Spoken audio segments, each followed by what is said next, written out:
Frequently ridiculous, occasionally offensive, always hilarious. An 18-wheeler spins out of control, and it's all like, brush! In this huge tanker full of diamonds, craw, craw! Those aren't ideas, those are special effects! Welcome to WatchMojo.com, and today we're counting down our picks for the top 10 South Park celebrity impersonations. You don't talk to me like that! You little piece of shit! For this list, we cast our eye over Trey Parker and Matt Stone's funniest, most offensive, and most accurate celebrity portrayals on this long-running cartoon comedy. Okay, let's get this meeting started. Number 10, Saddam Hussein. Hello, Satan! Saddam. Did you miss me, Buttercup? Gay, sadistic, and sexually promiscuous, Saddam features heavily in South Park's feature film as one of the main antagonists. Meet Saddam Hussein, my new partner in evil. The former president of Iraq is given a whiny, high-pitched voice, as well as the typical slit-head appearance usually saved for Canadian characters. I don't know about you, but this video's getting me pretty hot. Saddam. Here, have another drink. His first appearance saw him try to take over Canada, but a mass fart killed him.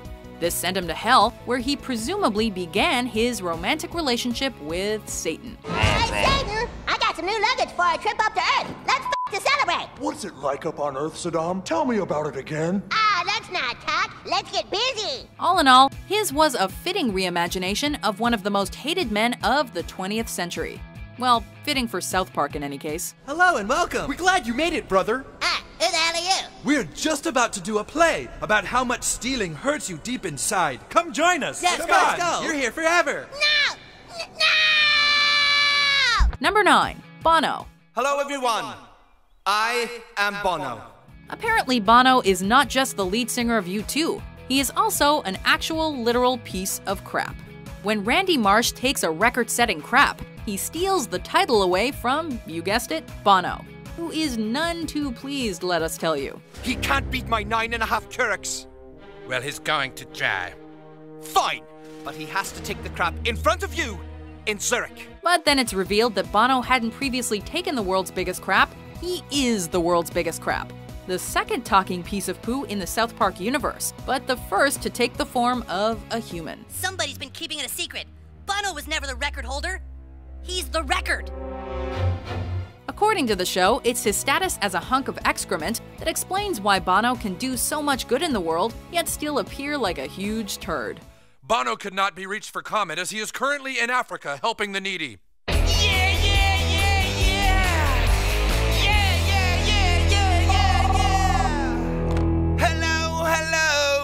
Number 8, Tom Cruise. So you're not the prophet, huh? You made me look stupid. I'm gonna sue you too. Well, fine. Go ahead and sue me. I will. I'll sue you in England. All aspects of Cruise's controversial personality and lifestyle are heavily parodied in the classic and controversial episode Trapped in the Closet.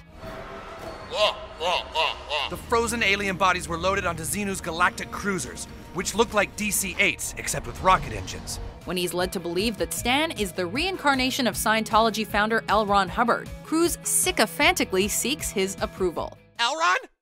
L. Ron! It really is you! Oh, this is the greatest day of my life. Dude, I need to go to bed. He's utterly devastated when Stan admits he's not as good an actor as some others in Hollywood. So he barricades himself away and waits for various celebs to attempt to lure him out of the literal closet. Tom? Tom, it's Nicole. Hi, Nicole.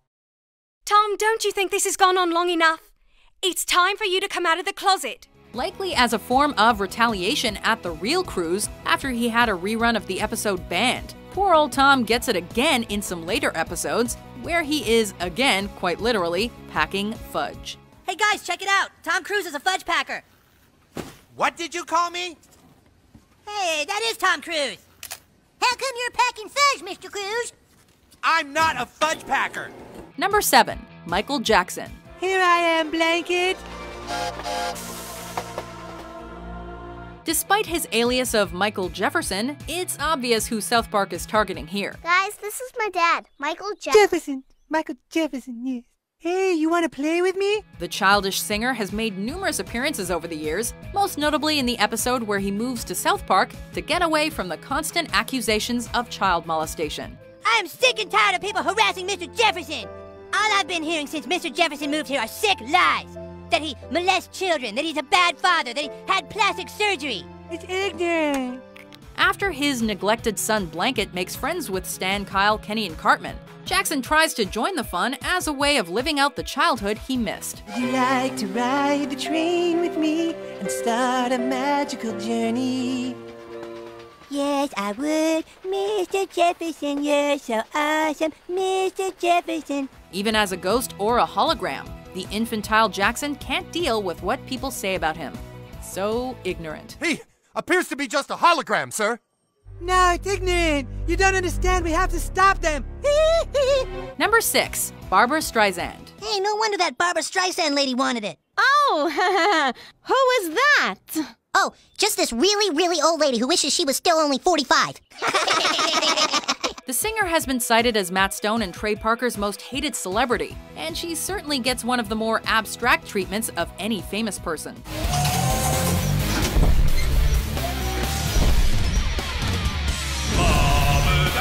Depicted as Mecha Streisand, she destroys South Park after obtaining an ancient artifact from the boys by torturing them with her singing. I don't know how much more I can take, dude. All right, you asked for it. I'm gonna tell you now. It takes the likes of Leonard Maltin, Sidney Poitier, and Robert Smith of The Cure to eventually destroy her with their kaiju transformation abilities. But Tom Cruise and his fellow pissed-off celebrities later revive her. Great Scott! It's Barbara Streisand! I thought Barbara Streisand had been destroyed by the Robert Smiths. This time, only a duet with Neil Diamond can mollify the gargantuan robot musical diva. Well, that's because I loved you, girl. And I still love you now. What have you got to say? Number 5, Al Gore. And someday, when the world is rid of Man Bear Pig, everyone will say, "Thank you, Al Gore. You're super awesome." Poor Al has done a lot of good in his career, but if that were to stop Matt Stone and Trey Parker from mocking the former vice president, what kind of satirists would they be? This is the end of you, Man Bear Pig. Depicted as unstable and almost insane when it comes to his search for the imaginary Man Bear Pig, Gore is sometimes seen as wearing a cape while running around, pretending to fly. I've killed MVP, and now I must save the world from something else. Maybe I'll make a movie starring me. Then people will take me super serial. Excelsior! Speaking in an effeminate manner, Gore is perfectly detached from reality, living in a world where an animal can be half man, half bear, and half pig all at the same time. It is a creature which roams the earth alone. It is half man, half bear, and half pig. Number 4, Paris Hilton. I don't get it. What does she do? She's super rich. But what does she do? She's totally spoiled and snobby. What does she do? She's a whore. Hilton is perhaps the definition of a celebrity. She's only really famous for being famous, and the South Park creators really let her have it. Constantly coughing up semen, she's shown to be the stereotypical image of a whore. Sorry if I'm a little spent. I did a whole lot of partying last night with a lot of different guys. All of her previous pets have committed suicide, so she buys Butters and stuffs him into a bear suit as her next victim. My sort of girlfriend dressed me up like this. Your girlfriend? There you are, Mr. Biggles. Oh, I thought I'd lost you. Promise you'll never leave me. To top it off, she enters a whore-off with Mr. Slave, which ends with the wonky-eyed heiress being inserted into his rectum.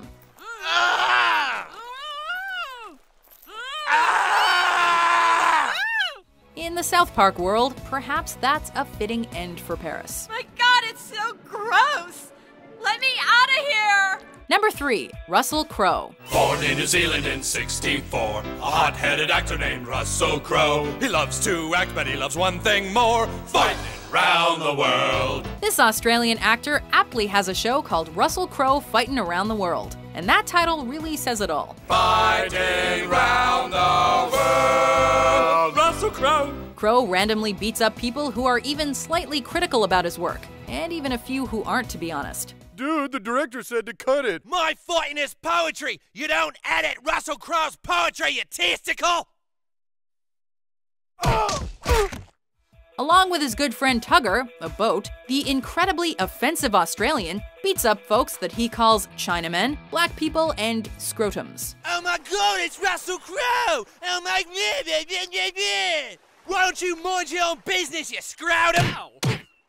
Perhaps worst of all, he even beats up a cancer patient in a misguided attempt to fight cancer itself. Well, we couldn't find cancer, but we found a man with cancer.